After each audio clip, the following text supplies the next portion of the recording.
Hey kids, about to listen to a comedy podcast. That means that none of this is medical advice. If you need medical advice or medical care, please contact your doctor.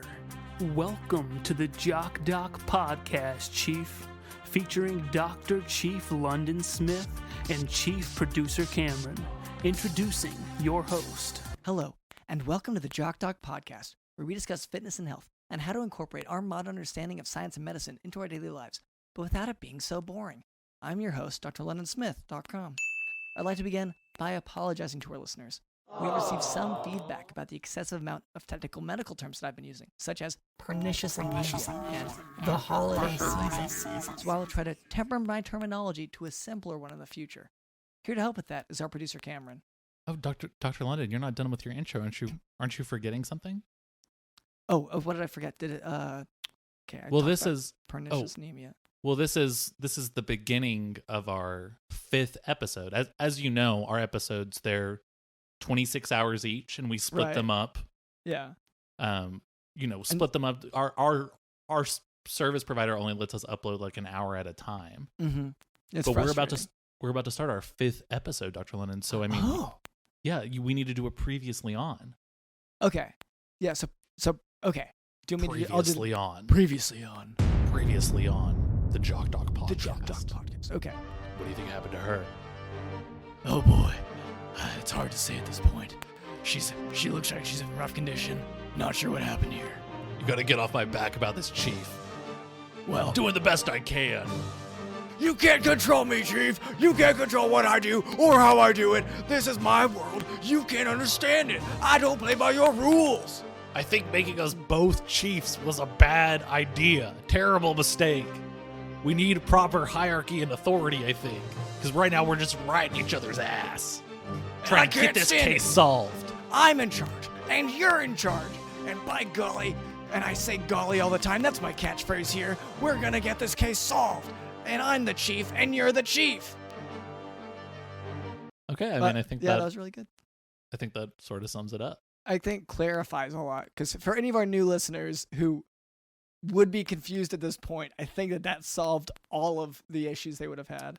Yeah, I mean, I think if someone's coming in right now on the 5th episode or 6th episode, whichever one we'd be starting, yeah, they don't even have to watch the previous ones or listen to the previous ones. You can watch them on the Patreon, of course. I assume everyone listening is a valued Patreon at this subscriber. Point. If I do, are we down to up to 3 listeners now? Yeah. Well, I believe Miss Jangle Bottoms, I think she passed away. Did her credit card pass away as well? Oh, I don't know about that. Okay, okay. I'll have to double check about that. I don't want to do grave robbing in a literal sense, but in an illiterate sense, I don't. I'm not sure that I have any issues. Oh, I'm looking at DJ Dylan's face. He's saying I can tell that he's sort of feeling like we didn't fully cover everything with our previously on. Nope. Okay, do you want to? Because now that I'm thinking about it, if I think about going back to episode 2, it's gonna explain more. Well, suddenly I'm thinking like, yeah, we didn't even cover episode 2 at all. Okay. No, I'm sorry. That's just one of those things where.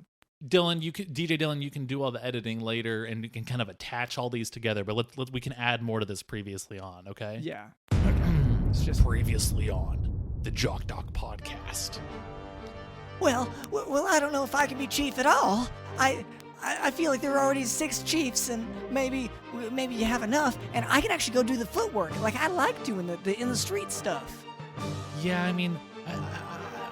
I just don't really see how they're gonna like ever pick someone as scrawny and little as me.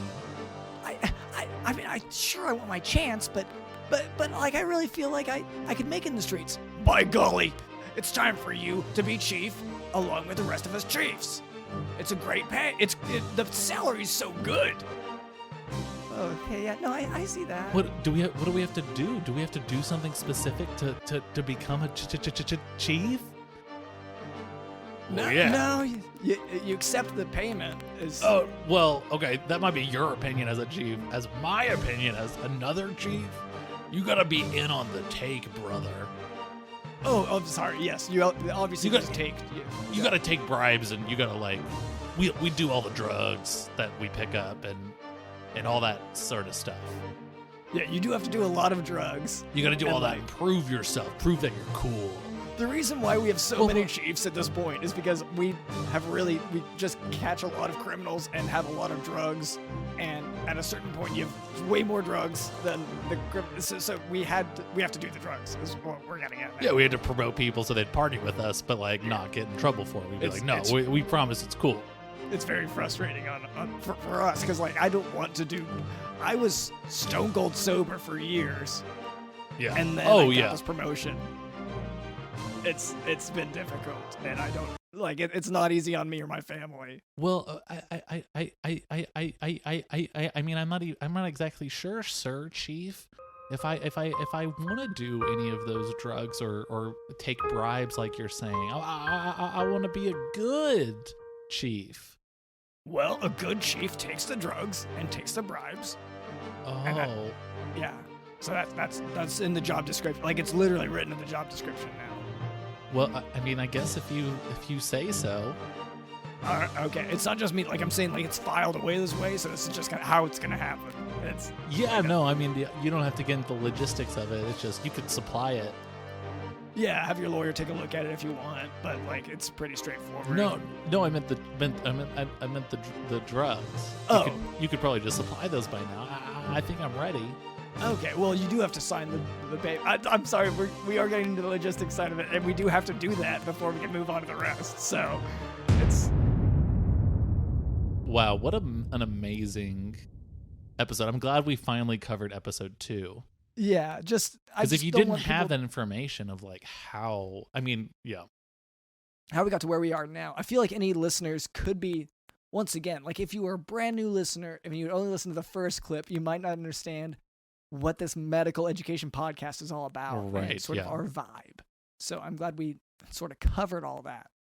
But yeah, do you feel like we covered enough? DJ Dylan, I mean, is that? Yeah, look at its face. What do you think, Dr. London?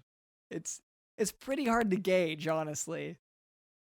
It's a smirk, but I can't tell if it's like a sarcastic smirk or if it's more like a winking, like you did a good job smirk.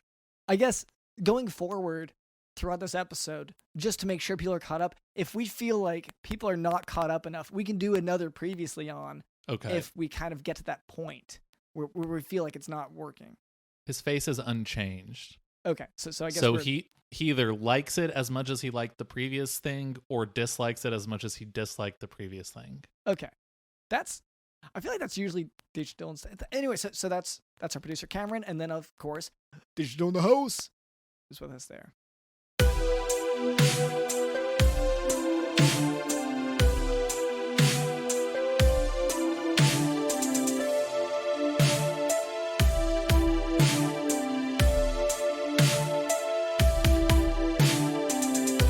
You can't control me, Chief. You can't control what I do or how I do it. This is my world. You can't understand it. I don't play by your rules. Digital in the house.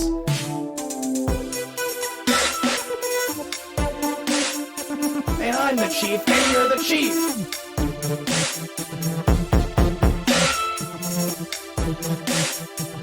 You can't control me, Chief. I don't play by your rules. I don't play by your rules.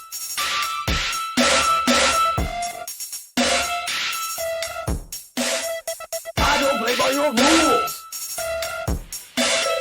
I don't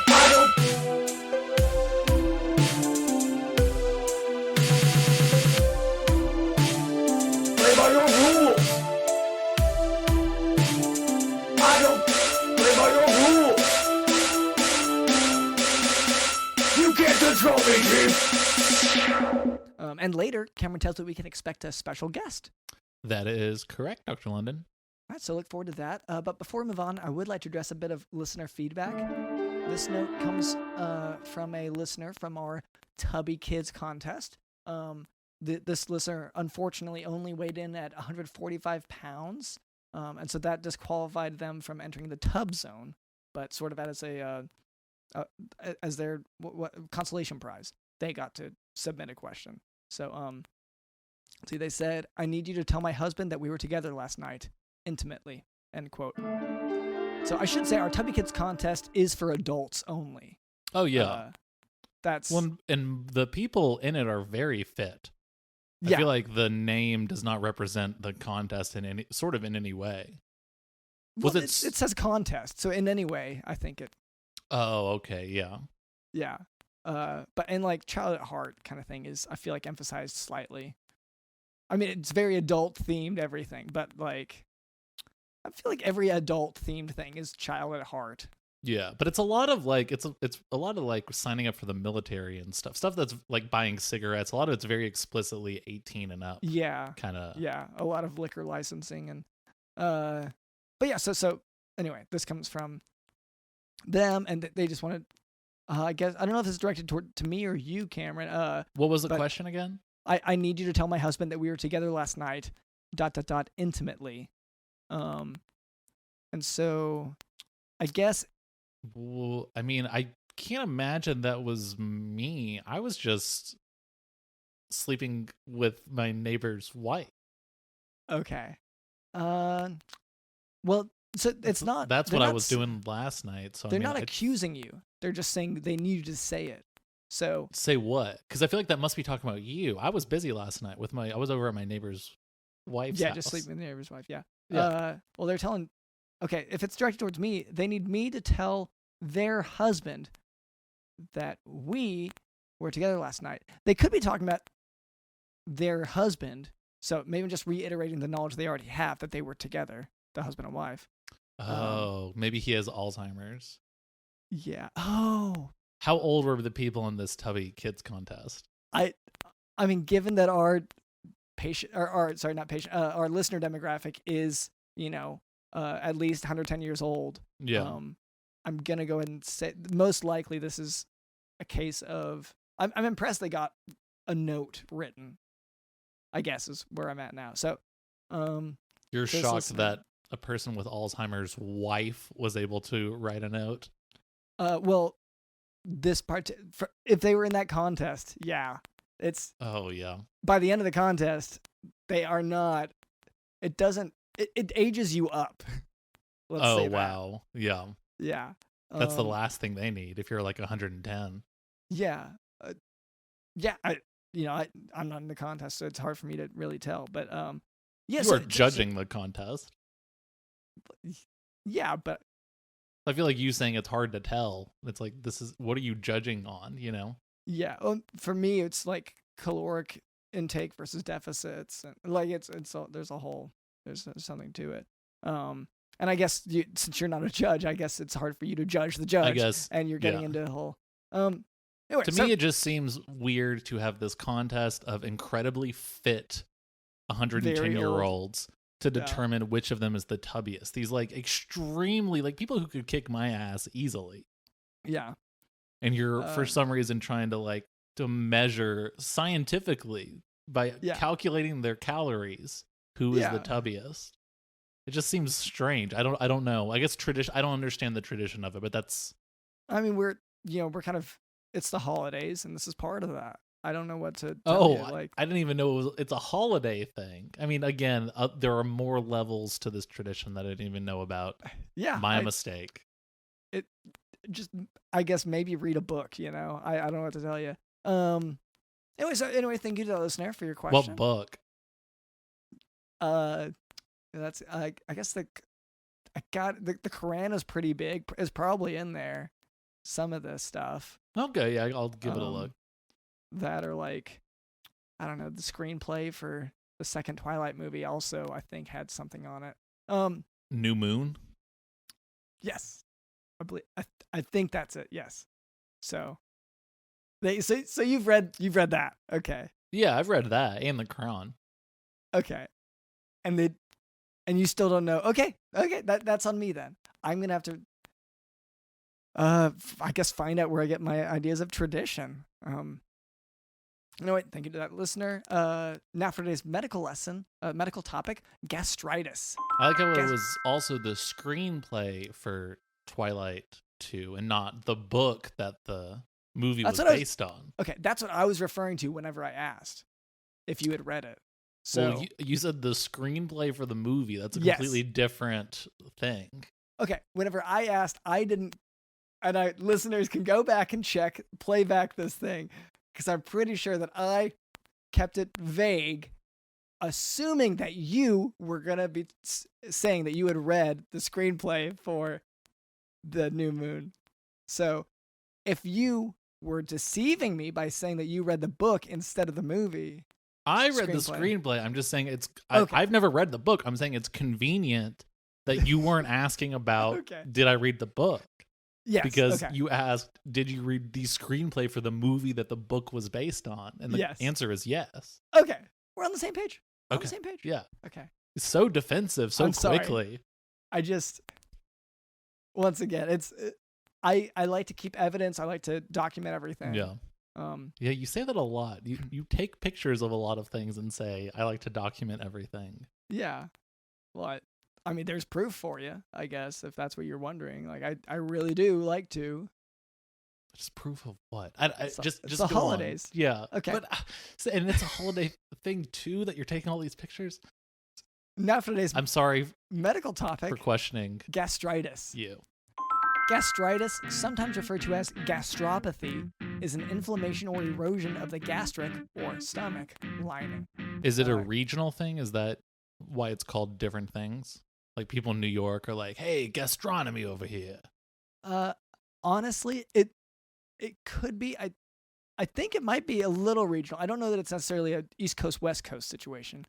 I think it might be just sort of what people are willing to write out. I think gastritis, because that just means inflammation, and it might sound a little less specific, or it might sound more specific actually than gastropathy, which is a little bit more general of a term. That's illness of the stomach.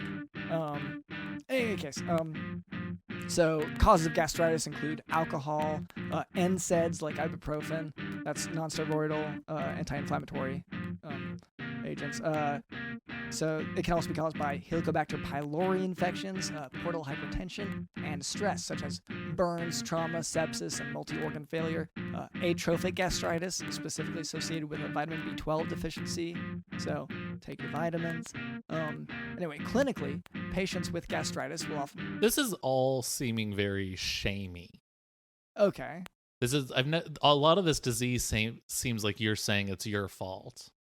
It's your fault for taking too much ibuprofen. It's your fault for not getting like B12 injection shots. Yeah, well, I'm not saying injection. They can take the oral medication potentially, or they might just get it through their diet.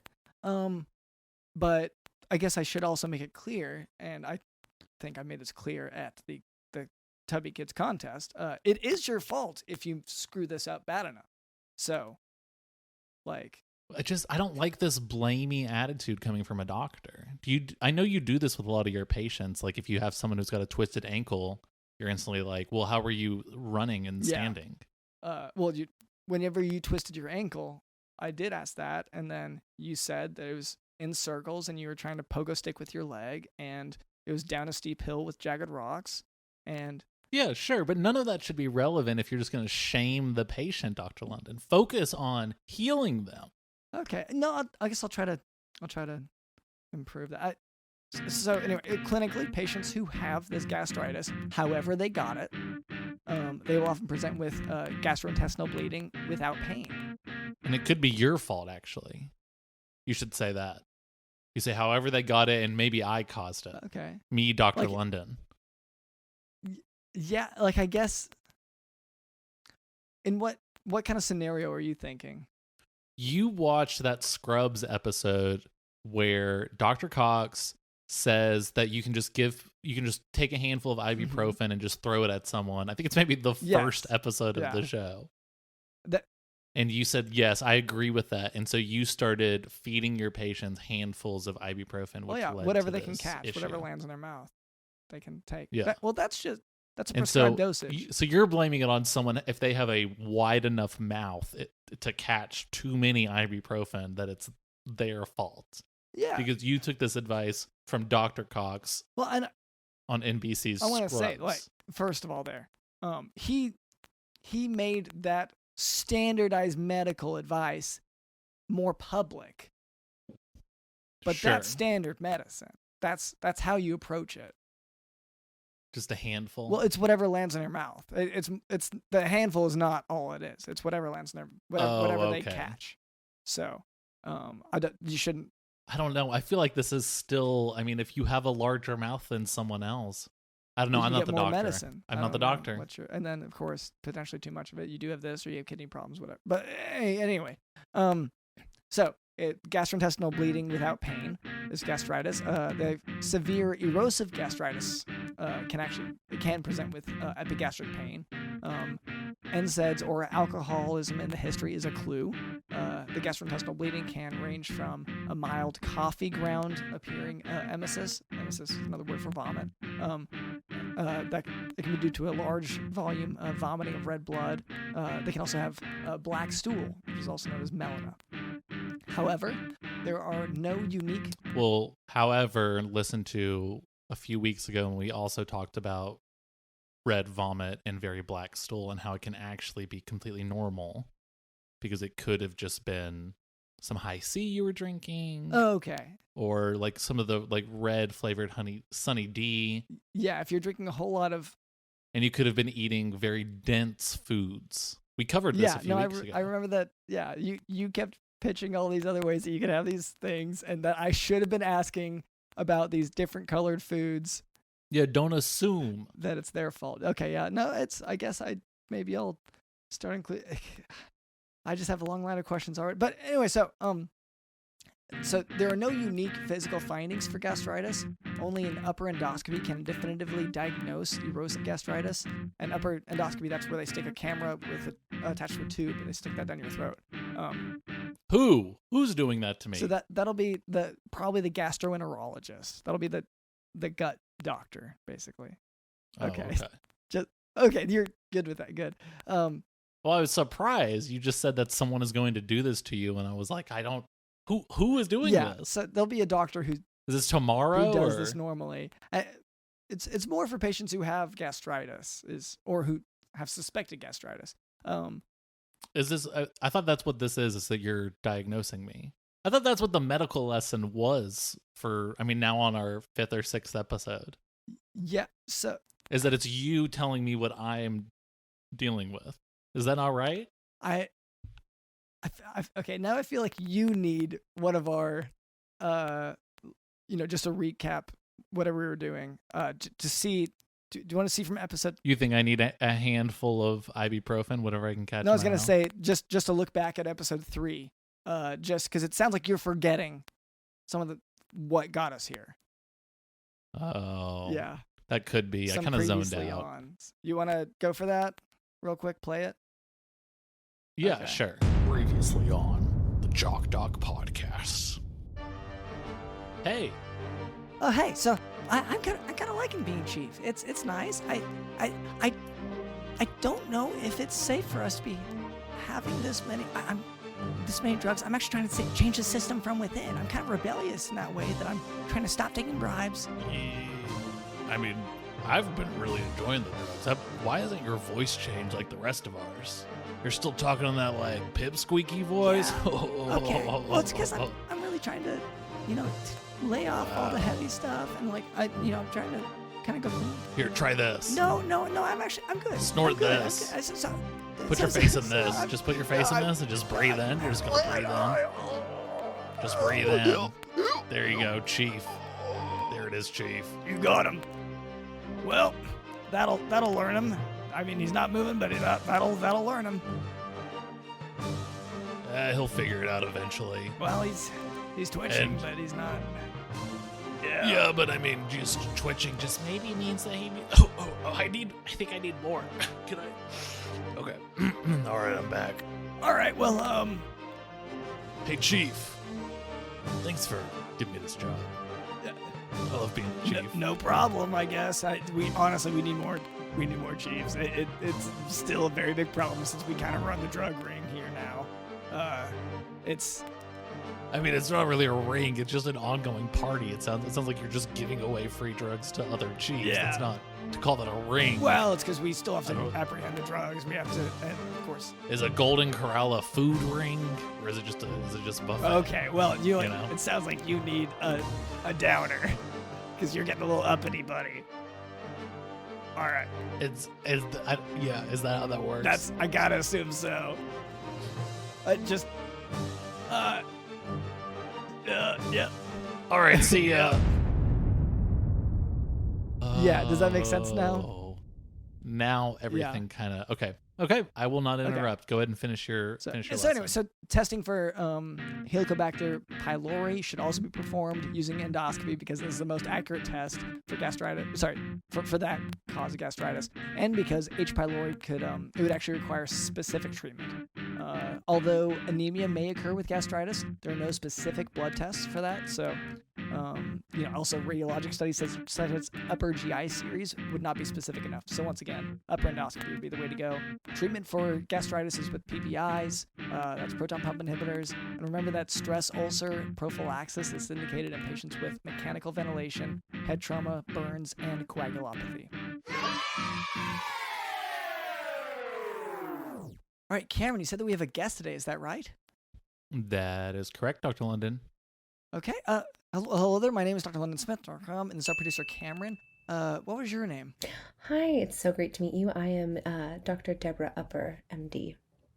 Oh, great. Can I call you Dr. Deborah, Dr. Upper? What do you prefer? Dr. Upper would be great. Thank you. Okay, Dr. Upper. All right. So, we don't get a lot of other physicians on the podcast. I guess recently we may have had one or two. Well, we used to. You just didn't like a lot of them. Yeah. Well, so Cameron, you do seem to have a habit of hunting down unlicensed one. Like you seem to search for unlicensed, undocumented. Well, and that's you saying it's unlicensed. Who's to say who is licensed and who is not? I give out my own licenses. Isn't that person licensed with the School of Cameron if I do that? Okay, so what do you give the license for? Just whatever people need. It's like a notary. Okay. And you're asking me, is that so? No, I'm not counting that. I'm saying like medically, like licensed by medical board. Dr. Upper, I'm really sorry. Fine. He is one of those people that is only like, you have to be this strict scientist type of doctor, and all these other holistic ways or whatever don't count, blah, blah, blah. I don't know what kind of doctor you are, but I'm just saying Dr. London's very judgy. I'm not a judgy doctor, if that's helpful, but I am an actual doctor. Okay, so not judgy. Okay, yeah, I'm sorry. I had all my preconceptions.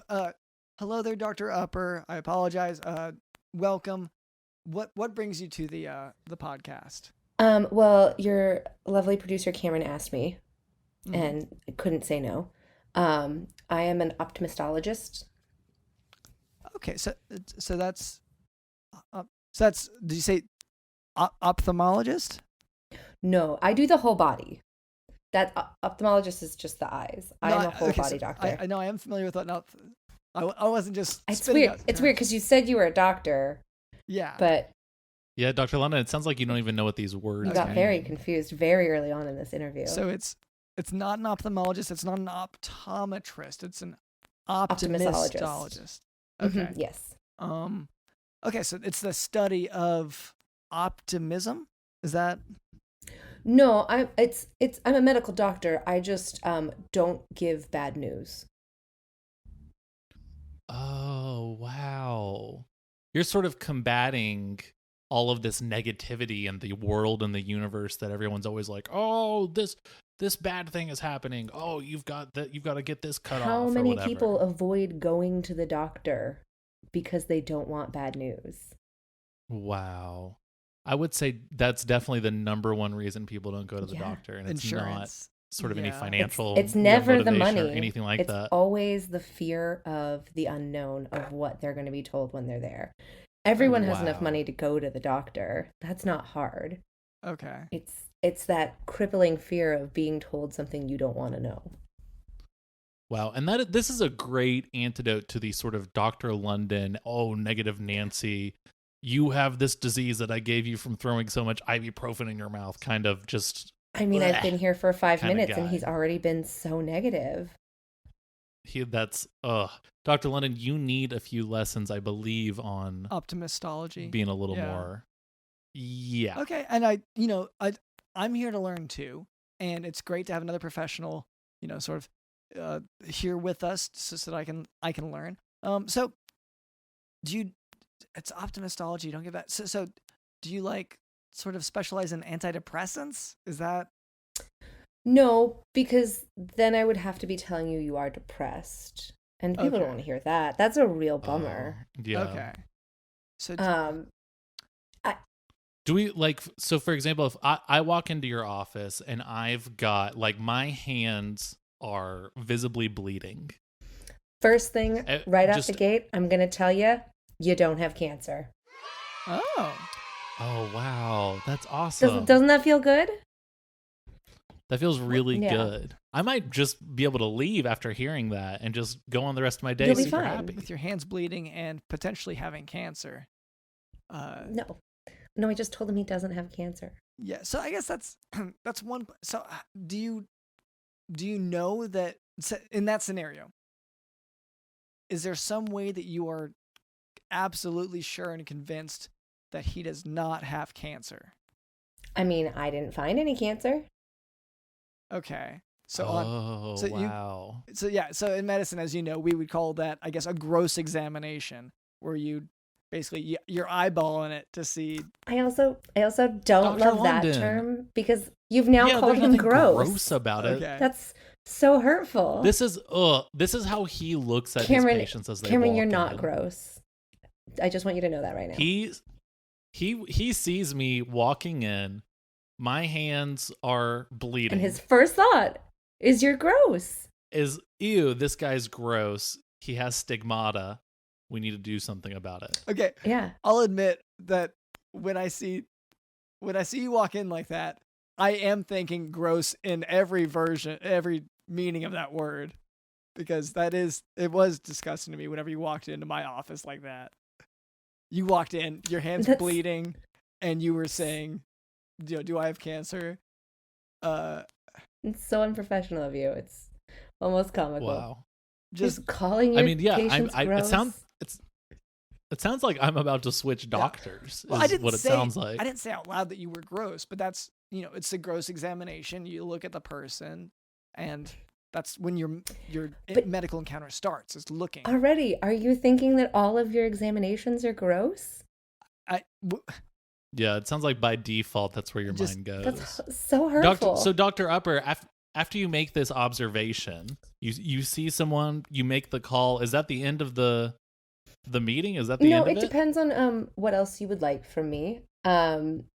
If your hands were bleeding, and I've now told you don't have cancer, which is great news. Mm-hmm. The next step would be to search out a few other things that you probably don't have wrong with you. So immediately, I'm probably going to rule out, diabetes, pregnancy. I was about to say hysterical pregnancy. Excessive blood clotting. You definitely don't have that because you're bleeding. Yeah. Oh, wow. That is true. Okay, yeah. so I have hands. Yeah. That's so great. I'm not any, that alone, that's a lot of things that I don't not have. Mm-hmm. You're not struggling from, a loss of limb. Yeah, all of your limbs are still there. I have my hands. Yeah. They move. There is skin on them. I assume. I mean, this is a hypothetical, but just because your hands are bleeding, still have 10 fingers. That's great. And I would not make that assumption. I can't really. So the blood has sort of congealed in a way where I can't really tell what's underneath it anymore. Okay, so then But I think that's fine. I wouldn't maybe then mention the fingers thing if I wasn't sure that you had the 10 fingers. Oh, because it's all about positivity. You're never gonna remind someone of something that maybe I don't have all 10 fingers, and that's gonna upset me. Yeah, that would stress you out. Okay, that's so bad for your health. I thought of one that I might say. Okay. That might be okay for both of you. Okay. Mm-hmm. You have no visible rashes. Yes, that is great. Ooh, but is this in a hypothetical situation? Because I doubt anyone would be saying that about this is me. a hypothetical. This isn't you. Yeah, sorry. This isn't about you, Cameron. This would be a given patient who doesn't have the rashes. Because actually, when I walk in with my hands bleeding, not hearing, "My God, you're covered in rashes," would be such a change of pace, you know? Because that is commonly what I hear. Yeah, that's usually the first thing. And how does that make you feel? Probably not very good. Terrible. Yeah. Embarrassed. Yeah, why are you commenting on his rashes all the time? Well, I usually don't say it out loud. It's the judgy doctor. I think he looks at knows you and by says, now. "Look at those gross rashes." Yeah. And they are.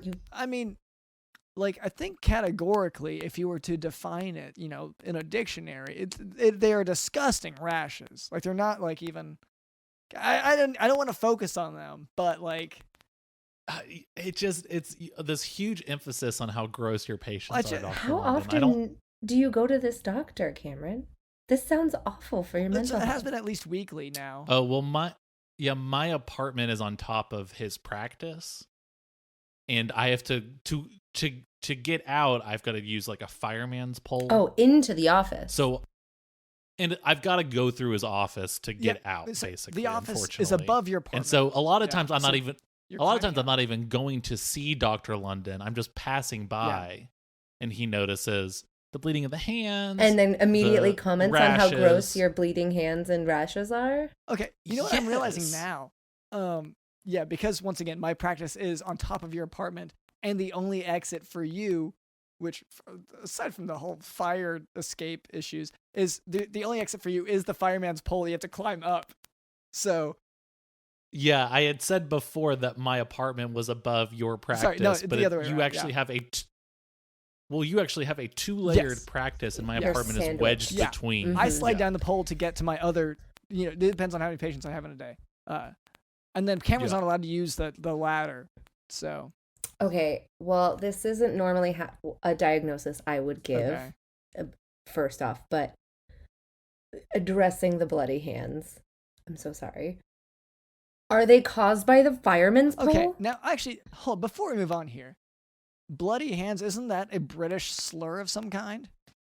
The using bloody like that? If we're gonna be throwing these around, hands that have blood on them. I'm so sorry. This is so embarrassing. I said bloody hands. I'm so sorry. Even in sort of a British swear, I'm trying to picture how bloody hands is used in a sentence exactly. I guess get those bloody hands off of me. Or because like they're very gross. You're gross. Get your bloody, gross hands off of me. Yes. So that hurts my feelings. I hate hearing that. Real quick, just to protect my brand, are we able to edit out the part where I said bloody hands? Cameron or DJ Dylan, who's in charge of the technology part of this podcast?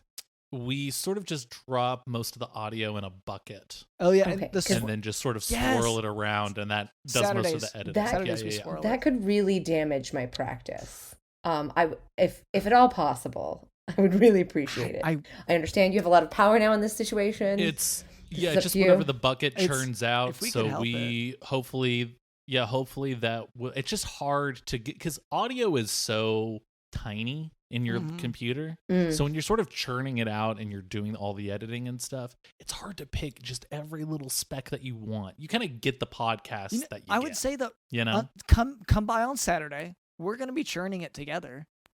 It's sort of like a wine, like a grape stomping thing. The stomp. As soon as the rooster crows, and you have the rooster on a timer now. To give it the proper yank, and then it goes. Yeah. So that's at what 6-7 p.m.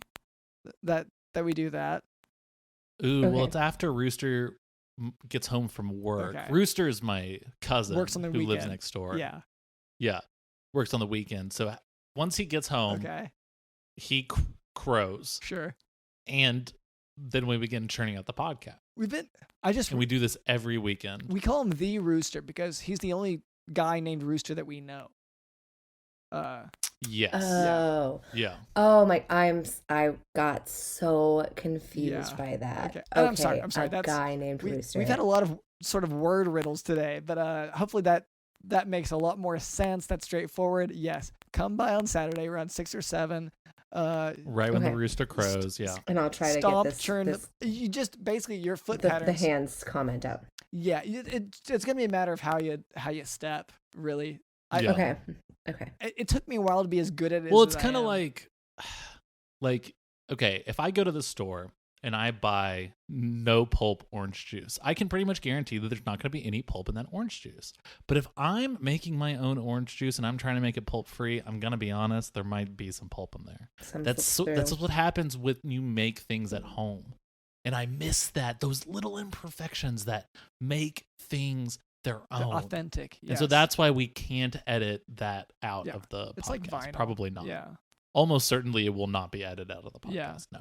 Okay. Well, that is going to be some damage control on my end, which is not my strong suit. But thank you so much, gentlemen. Yeah, that sounds like your job. So doesn't really seem like my responsibility. Yeah. It's on me. I dropped the swear. It's fine. Yeah. Now I'm feeling bad about myself because I feel like I'm blaming myself, like this is my fault, and suddenly I'm hearing bad news, and I thought that you were supposed to be the opposite of this. And I'm so sorry. All of this is making me feel better because this is actually how I run my practice. A lot of apologies from everyone else. This is a lot of your patients apologizing hands. for frustrating you or for annoying you or for mouthing off to you or which is and you're like, I'm not gonna do anything else until I get an apology. That's what you do. That's what you say a lot to your patients. I got the scalp in my hand and I'm like, it's like, well, it's already I'm not open. gonna do anything. This thing's gonna congeal. This is gonna I'm going to perform this surgery. Whether or not you are awake depends on whether or not you want to apologize. How do I put it that way? Oh, gosh, such a toxic practice. In what way? It's awful. What do you mean? I mean, it's so manipulative. The words, because once again, like I feel like I just shoot it to them straight. Like that's my thing. Is I want to give them just the full truth. You know, you got cancer. Yeah. I'm not gonna play around with it. You tell it like it is. If they have cancer, and they probably do, then I'm gonna tell it to them, and I'm gonna assume that they have cancer first. Because I will say that okay. So the exact opposite. Liabilities, yeah. They walk in the door and you say, "Hey, guess what? You have cancer." Yeah. And they say, "Hey, I was here for my hands that are bleeding." He turns to his assistant and he says, "Hey, Samantha, another cancer patient just walked in." Yeah, and she says he doesn't even address it. He assumes they know and that they're already like way down. Samantha always, she and I have this banter we do. So I'll say, another cancer patient, and she goes, cha-ching, and she's a lot of fun. She has a lot of personality. Yeah, she does actually sound fun. I should try to steal Samantha. I would have to retrain her a little bit, but at least she's gregarious. She'll take their insurance info, and she's got a big bag with a $sign on it, and she'll take their money. Especially if there's a copay, she'll take that, put it directly. She'll knock on my door, make sure it's make sure there's a pathway to see my face, and then she'll be laughing and putting the money into the $sign bag. And Samantha's another doctor. It's not like his assistant or anything. This is another doctor who is just carrying around sacks with $signs on it. Yeah. Okay. They share the practice. Yeah. Like a cartoon Great burglar. physician. Yes. Okay. I wouldn't say cartoon burglar. It's a cancer patient, presumably. She does wear sort of like a black bandana with eye holes cut out and the black and white around her horizontal stripe shirt. Yeah, as if she had just gotten out of jail. And she does have that giant stone chained to her leg. As if she's a great doctor. Yeah, she's fantastic. Wonderful doctor. Honestly, and I wouldn't normally say this, but like since we're on the, on this platform, sometimes I feel like she's a better, like she makes me try harder. She's so good. So shout out to the doctor in the practice. Samantha. What I don't. She has a name. name. Can't keep track of every single person's name in the practice. Yeah. Do you keep track of your patients' names, or do you say, "Hey, guy, you've got cancer for sure"? Well, the minute they walk in the door. A lot of people are about treating the. People are like, "Oh, treat the whole body, treat the whatever." Like you said, you treat the whole body. That's That's kind of whole body. I don't have time Top to for bottom. all that. You know, I treat the disease, and then sometimes there's a person attached to it. I'm sorry. Okay, so you sound exasperated with that. Well, you just don't have time. You don't have time to do like everything like strictly by the book. You have another job to get to. Yeah. I mean, it's. Oh, what's your other job? Okay. Is it being a burglar with Samantha? Not with Samantha, no. And okay, do I want to get into this now? Okay. You're trying to figure out whether or not this is technically a job. Yeah, because it's like, I guess it could be considered freelance. Here's what I'll say about it. I apply my medical knowledge to a different field where all of that ability to research, all of my intuition, and all of my speed and agility and nimble footing, and my quick hands, and my sort of my experience in weapons, all of those kind of come into play. Not unlike how they do in my regular medical practice. You take a scalpel to Samantha's sack with a $sign on it to open it up, and then it pours into your own sack with a $sign. Which one would? I've suggested just take the sack. You don't have to transfer it to another sack. But he enjoys the violence. But you say, well, no, it's the violence of the cutting of the bag. he said it's all about the ritual. And I don't know. I put my initial, like, in the inside lip of the bag. I do put my initials. And she would know. Oh, because I initial all my bags. But you would be taking her bag, so it's not like you have to leave anything behind, Doctor. It's not like you have to trade the bag. You don't have to take her sack with a $sign on it and then leave an empty one. Actually, though, he does have a good point, because if that. he didn't leave the empty bag behind in exchange, she would notice that the bag is gone. So this is the thing, Cameron. So this is where it's nice to have another physician on. You don't understand medicine on the level that we do. Yeah, that is. I am sorry. We're trained I'm speaking out to of be turn a bit. highly observant. Thank you, Doctor. We notice everything all the time. And you know, we're playing 4D chess with every bag of money we're slicing with a scalpel. So yeah. Again, to call that your second job, though, I would say at minimum it's an extra task at your one job. Because it's very related. I clock out for it, I guess, is the.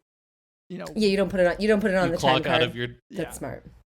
Well, because oh well, that's very nice of you to clock out and be responsible. Is it nice, or does he do it just so that Samantha doesn't know that he was still at the office and that he is the likely culprit of stealing her bag full of money? I mean, I do it between like 3 and 3:15. Like, we're still practicing. Like, it's the middle of the day. Oh, it's like a little lunch break kind of thing. It's when she's eating her tuna because she doesn't sandwich. go for It's her late afternoon second lunch. It depends on the day. Sometimes it's just the changing of the guards within the office.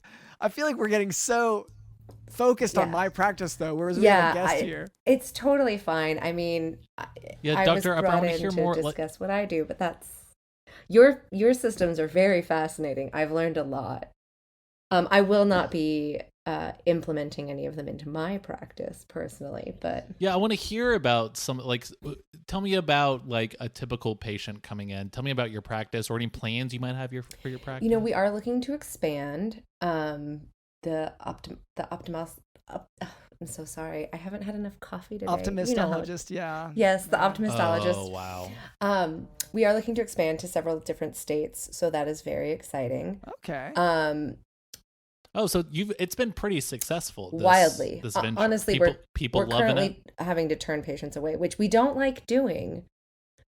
Oh, wow. Yeah, that's got to be tough. And because that is bad news, we do have to be very artful in how we explain to them that we cannot see them as patients, which is its own. You tell them that you can see them? Is that how you start it? No, we usually say, good news, there's a doctor's office down the street that can see you. Okay. And that's, we never say we can't. Because I've been getting a lot of patients that say they came from what I assumed up until now was the ophthalmologist's office. You know, because I've known Cameron, I have been referring them to you. I am now realizing, or to his apartment. Yeah, either way. That was probably not the best choice if they were looking for someone like me, to send them to someone like you. So negative, yeah. So negative, calling them gross. Well, especially because you've already told them they don't have cancer, and I will have told them immediately that they do have cancer. And that's a very conflicting, confusing time in a person's life. Very emotionally, a lot of emotional whiplash, yes. I would say. Back and forth. I can see how that can be considered conflicting. Yeah. Yeah. So I will have to find another office to send my overflow patients to. Well, it sounds like you're trying to open up in other states. You could just say, "Hey, get on a plane and go to another location." One of the states we're looking to move to is Colorado. I've heard of so that. usually what we'll do is, if we can't see them because we're too busy, we'll say, thank you so much for coming in. We have really great news. Housing prices in Colorado are very, very affordable right now compared to here in the Los Angeles area. So that is one positive thing. Okay. So that you can move there and seek treatment there. Great. Okay. And is Colorado okay? Because I've been telling my patients this, and I'm not sure about this anymore. This is sort of one of those urban myths that you grow up. Is Colorado named after the collars, and then like hollering, trying to? I had this dog that would holler really loudly. The collars hollering? The bark collars. Yeah, and there's how dogs are more quiet or they'll holler more. I don't honestly. It's dogs that is typically the noise that dogs make is they holler. In Colorado, that's what everyone says. Was named after that. The sound of a dog hollering. Yeah. Okay. Collar. Thank you. A holler. I'm sorry, collar. I can't express it properly, but yes, that's a collar holler. You're talking about an anti-holler collar. Yeah. And that is actually it's weird. When the state was founded, they had already invented those collars. It was very advanced for its time. Wow. Okay. But yes, So sorry to interrupt with that fun fact. That's just for our listeners. They really love. Yeah, they love a little trivia drop. That's fun. And whenever I put it so straightforward, and it distracts them from the fact that you keep calling them gross. That's smart. Little sleight of hand. I'm going to tell you, not much is going to distract them from that, just because of the sheer volume of times he brings it up.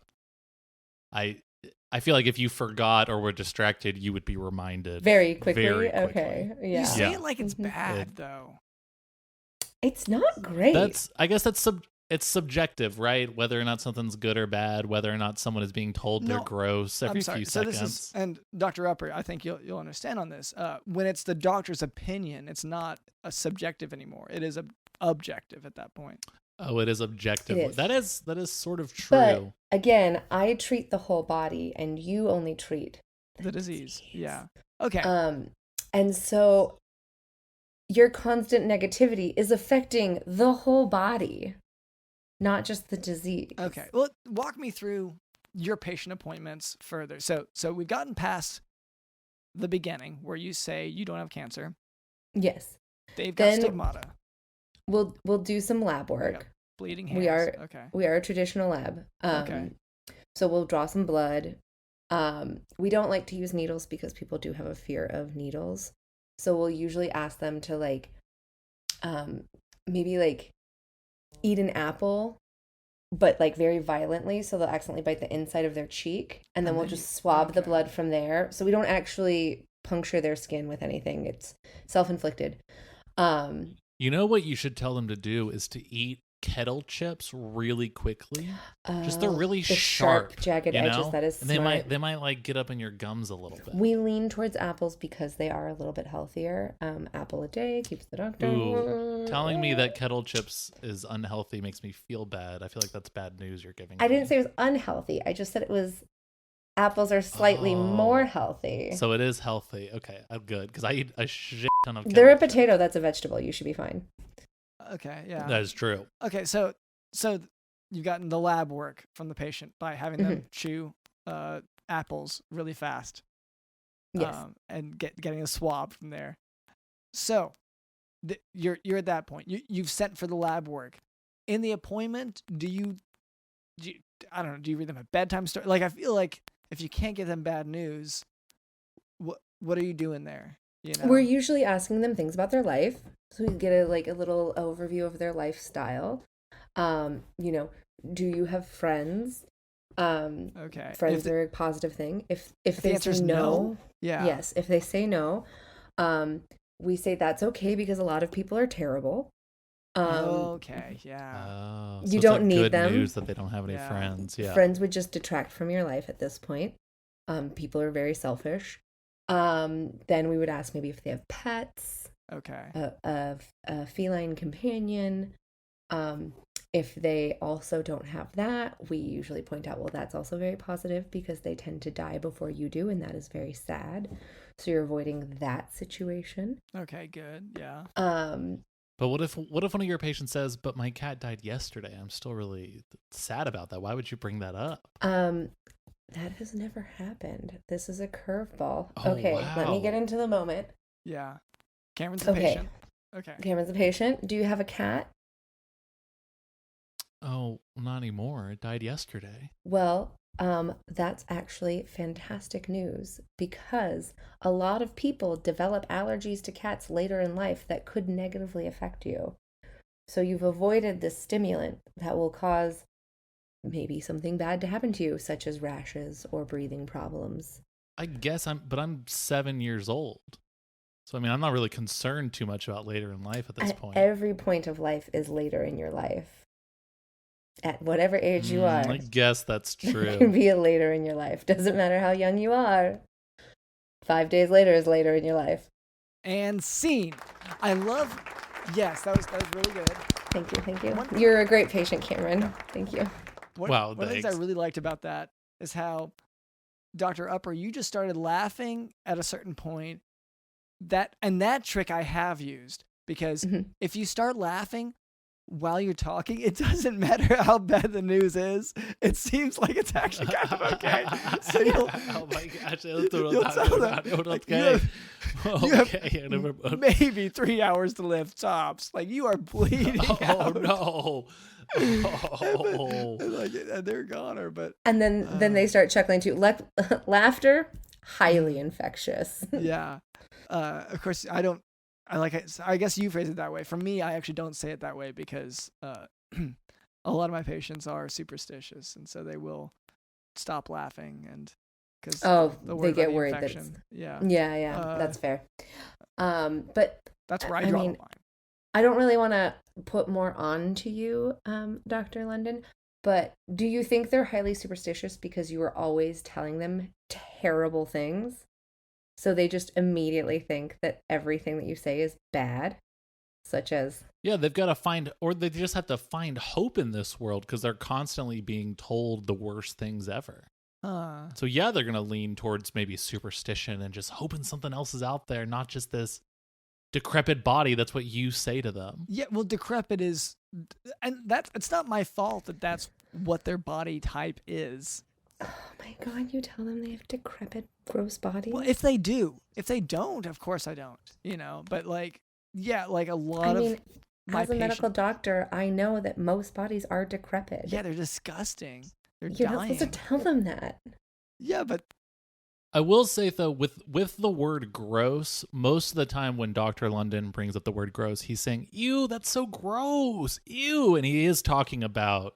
like whatever wound or whatever he's looking at. But decrepit... He's not necessarily calling the person's gross. He does say the person is decrepit usually.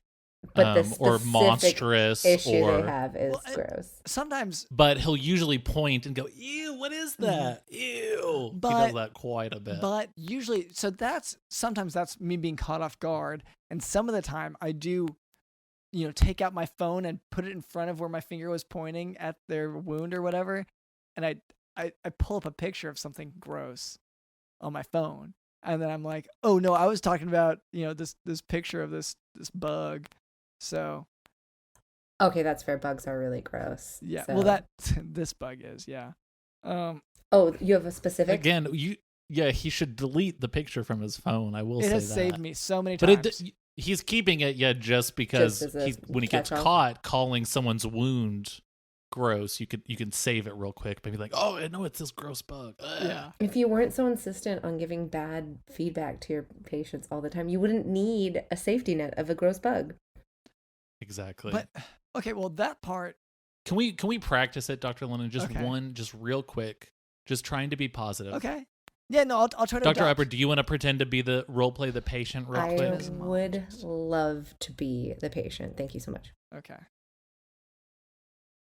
Hello there. My name is Dr. LondonSmith.com.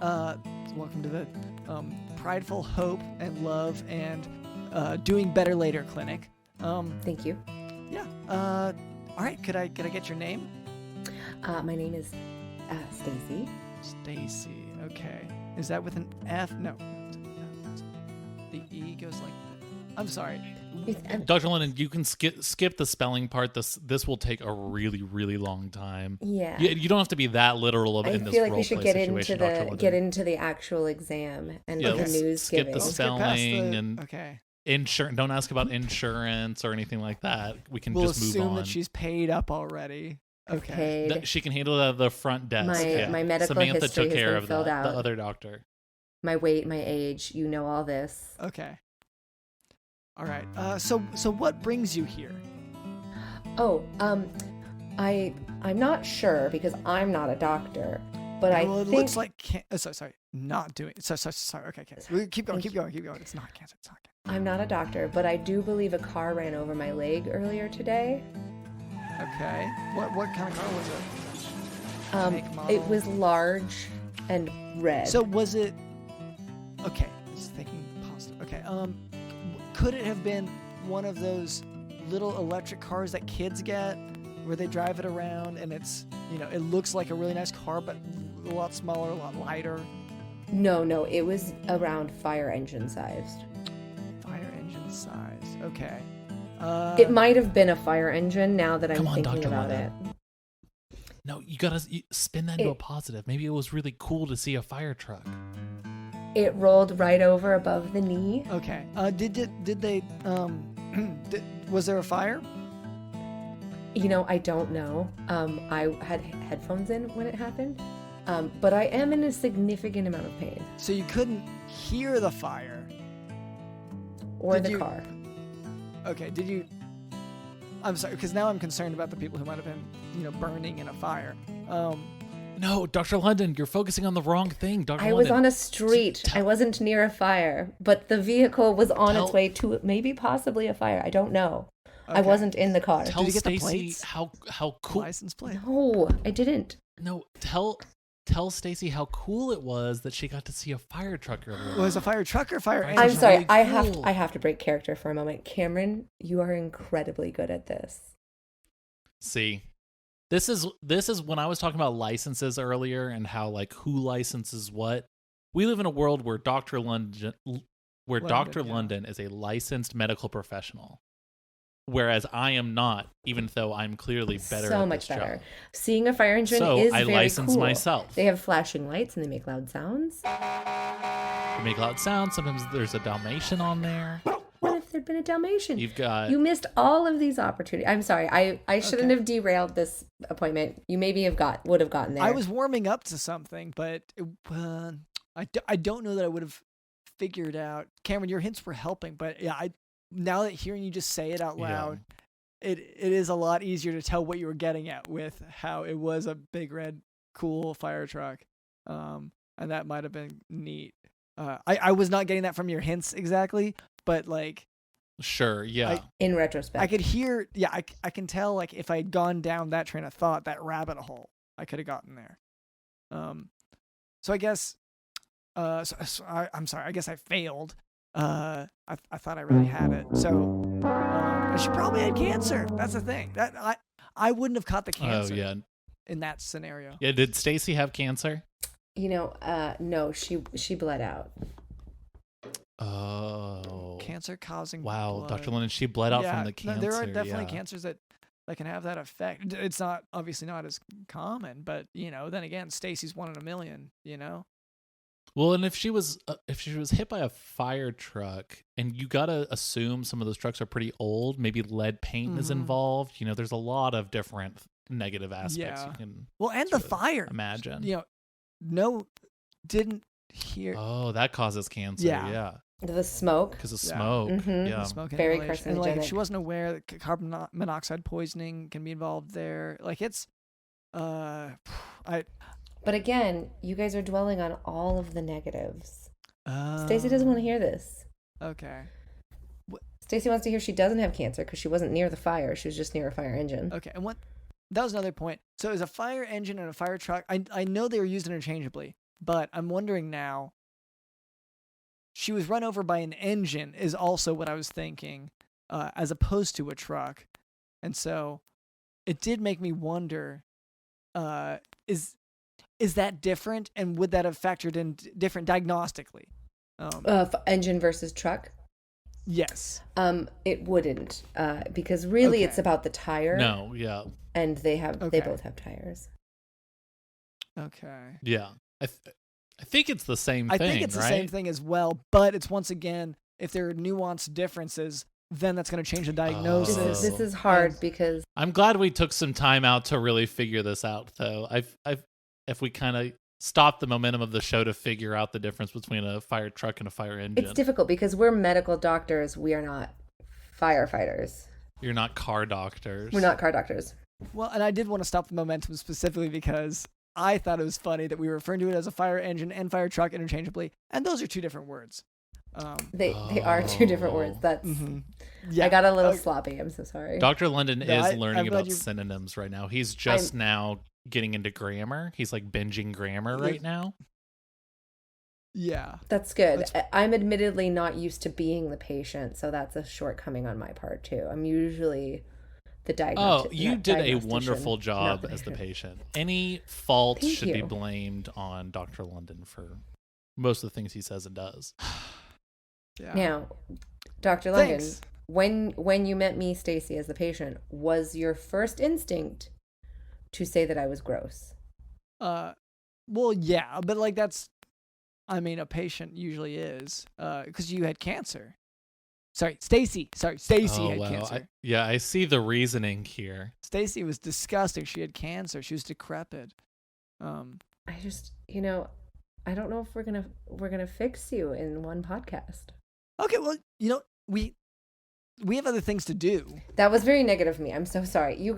Your whole energy has thrown off my entire brand. Yeah, I'm told it does that. That's Dr. London is sort of a black hole of negativity. Yeah.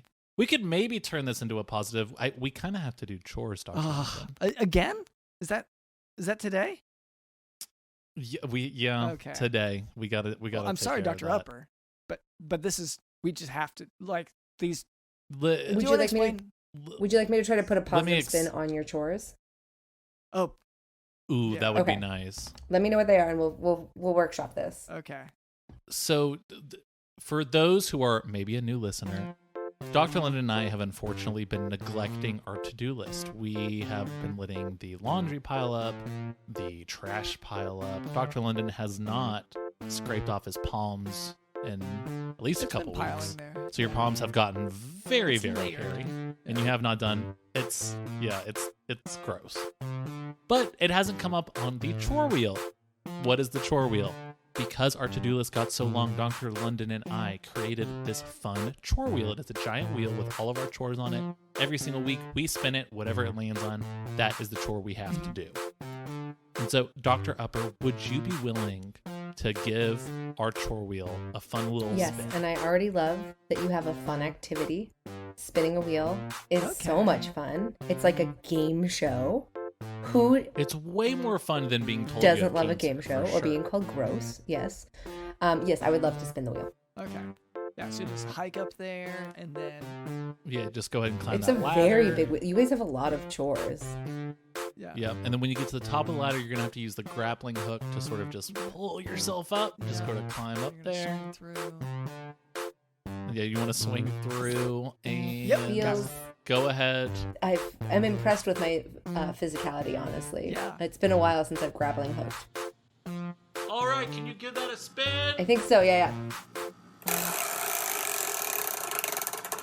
Not this one. Oh. Not this one.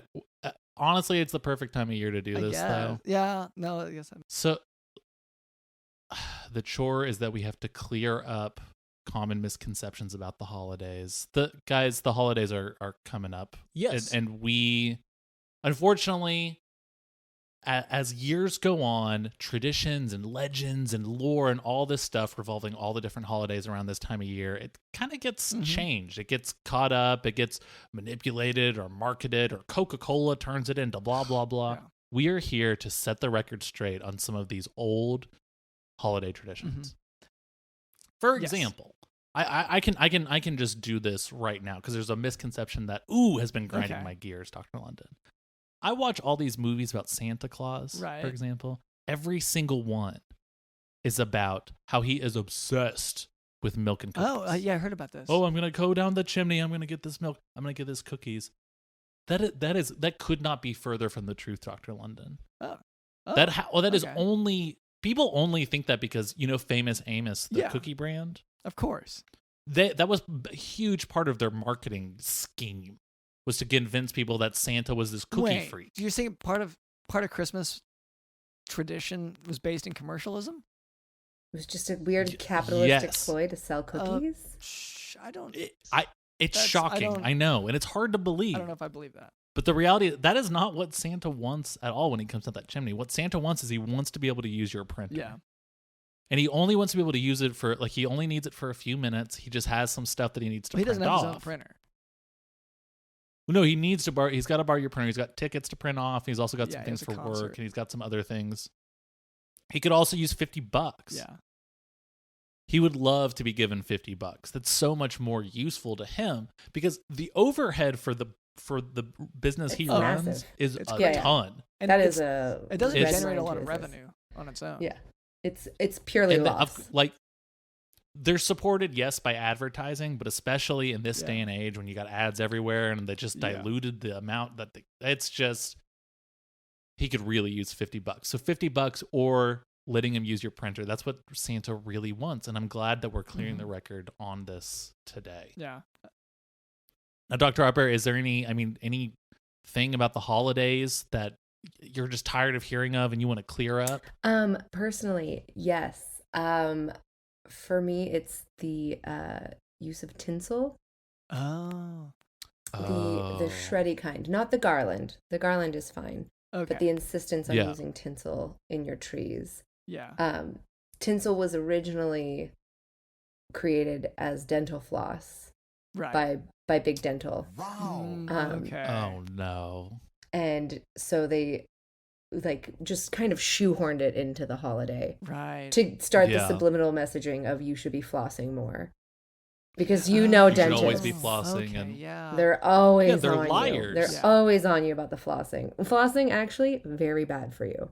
It's just jamming the food deeper into your gums. Further up into your gums. But dentists are such bullies that they're just trying to I know, Dr. London, dentists are kind of your natural enemy, right? We fight on what is it? Friday evenings. We'll have a bout usually. It's kind of nice to find a common ground with you, Dr. London, because we've been at odds this whole time. It's kind of nice to find. But when we go, Oh, you also show up in the alleyways Friday night to rumble, snapping your fingers, ready to rumble with those dentists. All doctors are aware. You Friday see these videos fight nights. all over YouTube of the doctor versus dentist fights. Like it comes up. It's called D&D. Yeah. That's right. And one other point that you were making with the tinsel, Tinsel Town, named after this whole folklore myth, and that's why trying to make it seem glamorous. Yeah, and why everybody has they're supposed to have nice teeth because of the it's. Once again, I'm sorry, I'm just into these name origin things, and so that's why it had to come up again. If you're into name origin things, my name actually has an origin. Okay.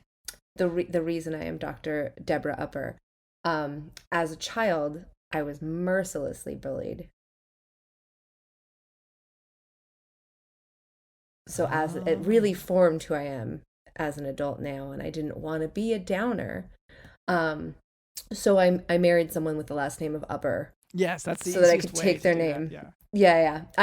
He's actually an awful person, but the name is good. I was about to ask, do you like your husband at all, or is that? I don't. It was more for the name purely. He actually, he lives in a different state at this point. It's better. You were tired of people bullying you by trying to make you quote Rachel Dratch lines from Debbie Downer characters on SNL. It was everywhere you incessant. go. It's like, say the SNL lines. Oh, and everyone be no. Like,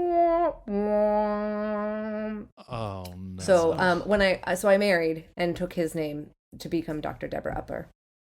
I don't let anyone call me Debbie anymore. And, my husband is just the worst, but got that last name, baby. He's got that name. You got what you needed from that name. I did. I really did. Oh, that's great. Yeah. Okay. So, I guess. Dr. Lynn, do you have maybe a holiday tradition or lore or anything that just grinds your gears because they get it wrong? One that I'm so mad about. Okay. So, people hang up mistletoe and the sort of myth thing is you're supposed to kiss under mistletoe. Well, sure. For one thing, some people know this, but mistletoe is actually poison. Okay, and the reason why they insist on the kissing under it is because Big Poison back in the day wanted to make it seem nicer to kiss around your poison products. They wanted to normalize that. They wanted to, like diamonds, they pair that with romantic relationships. Same with poison. Sure. So they kept saying like, oh, mistletoe is, you love how poisonous this plant is, and also it's great for romance. And so they kept trying to pair them up, and that's how we have this screwed up tradition. I'm sorry. Yes. I did know this. I have often tried to kiss my husband under the mistletoe because if he passes away, I can keep using the name. And don't poison him in the process. Don't have to do him. Yes. Yeah. Okay. It hasn't been effective yet, but yeah. And that is, if we go back, if we actually trace the tradition all the way back, like we're supposed to, back to its roots, then we would be poisoning each other with mistletoe, building up a resistance, so that when the holidays come and our enemies dine with us, we can put mistletoe in everything, and those of us who've built up the resistance are fine after the meal, and our enemies, pass away from it. Anyway, that was actually the first dentist versus doctor battle. Was a bunch of doctors poisoned a meal with dentists with mistletoe, and this is why every family has to have a taste tester these days. It's this kind of stuff, and that stuff is expensive, but you got to have it. You got to have someone to taste everything. And I guess, of course, to make sure you're not being poisoned. And that kind of goes without saying. But yes, that is another holiday tradition that I don't care for, is the tester. The taste testers. They eat too much. Can I just say that? They always say, I'm just going to take a bite, and they eat like a third of it. And the music selection. And they're doing that for everyone's meal. It's kind of like, okay, that's like, you're eating like 4 meals at that point. At our house, they usually insist on being the DJ too. So that's a whole other thing. Ugh. Oh, do you use Dylan as your taste tester too? Yeah. Yeah, I use him too. He eats like a third of every single plate that I have. I'm not crazy about it, but I also don't want to be poisoned. The price you have to pay. It's a high cost, but I don't want to say Dylan's taking advantage of you guys, but my taste tester does not take a third of the food. He is a very wet eater, which I'm not a fan of. Okay. A lot of pours water on it first. Yeah. Okay. He doesn't have teeth because we're very anti-dentist in the household. Yeah. So he has to soften the food before he eats it. Yeah. Oh, he doesn't have the steel implants yet? No. Yeah. Well, it's some people gotta get those. Not unlike people who are vegetarian or vegan by choice due to the animal involvement, whatever. Similarly, some people take the stronger. I guess I wouldn't even say stronger stance, but make a stronger take a stronger open position against dentists by having their teeth removed completely. It's voluntary. Commitment to the cause of anti-dentistry. Not because the minute you have teeth, vegetarians, you have to go to a dentist, and then you're giving money to Big Dental. Yeah. Which wow, you're part of the problem. Well, I feel like we finished the chores, right? I think that's it. Dr. Upper, if you wouldn't mind, we do have to destroy the chore wheel every week because it's all sort of in the specific shape, and we add new chores, take away chores every week. So I have to climb back up. If you could climb back up, and if she could just topple it, I think that would be enough to destroy it. That would be pretty good. Okay. Yeah. I'll see what I can do. Just go ahead. Okay. Yeah, and then so you just want to just push it over. Rickety, so you're gonna watch out for that. It's a little bottom heavy. I don't know. Yeah. No, it'll do that. Okay. That's good. Are you guys a safe distance? No, but go ahead. Okay. Not at all, but okay, it's coming down. Okay. Oh, no. Okay. Oh, okay. The dust is settled. Yeah, you guys are fine. Yeah, it's Wait. Yeah. How do I get back down? Oh no, that's where you're gonna be now. Yeah, that's kind of your spot. Is there not a fireman pole over here? It's like a fire engine pole, I think. I'm not sure. There's one you can climb up, but not one you can go down. Unfortunately, it only goes one direction. Yeah. Okay. So if that's helpful, it's I not. guess. Okay. Well, it's I feel like we're kind of stuck here. So I guess thank you so much to Dr. Upper for being on the podcast. Let's see. Is there any way for our listeners to to keep track of you, to follow up with you after this, to keep up with you or anyone you're a fan of? Yeah. My doctor's office is on all social medias at Jany Nicole. It's JanyNicole. Instagram, Twitter, Snapchat, probably. No idea. TikTok. Yeah. All the places. Jany Nicole. Mm-hmm. Okay. All right. All right. And of course, I guess if anyone wants to follow us, we are at Jock Talk Podcast. So that's also something you could check out. It's an option. We have a Patreon. Yeah. We have a Patreon with extra content and videos and all sorts of goodies. Dr. London will make you a sandwich. How much is the subscription to have a sandwich? Not willingly. It's $300. It's a hefty sandwich. Weekly, okay. Yeah. Weekly? I thought it was daily. I thought we said just for a cup of coffee every second. No, sorry. The payments. Just for the cost of payment is daily. Oh. The sandwich is weekly. Like I make the sandwich weekly. Okay. The payments come daily. Gotcha. Right. Okay. Yeah. That's just I'm not the accountant. I don't handle all that. So anyway. No, that's also DJ Dillon. Also DJ Dillon, yes. Thank you to Dr. Deborah Upper. Thank you to our producer Cameron. Thank you to Digital in the House. Digital in the House. I apply all my intuition, all of my speed and agility and nimble footing, my quick hands, my experience in weapons. All of those kind of come into play. Bloody hands. Bloody hands. Bloody hands. Bloody hands. Bloody hands. Bloody hands. Bloody hands. I guess get those bloody hands off of me.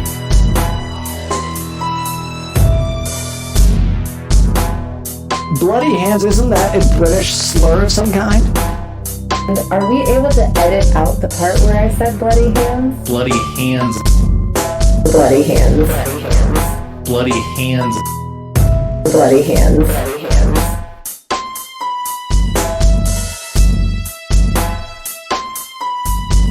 My quick hands, my experience in weapons, all of those kind of come into play. My name is Dr. LennonSmith.com, and this has been the Jock Talk Podcast. See ya.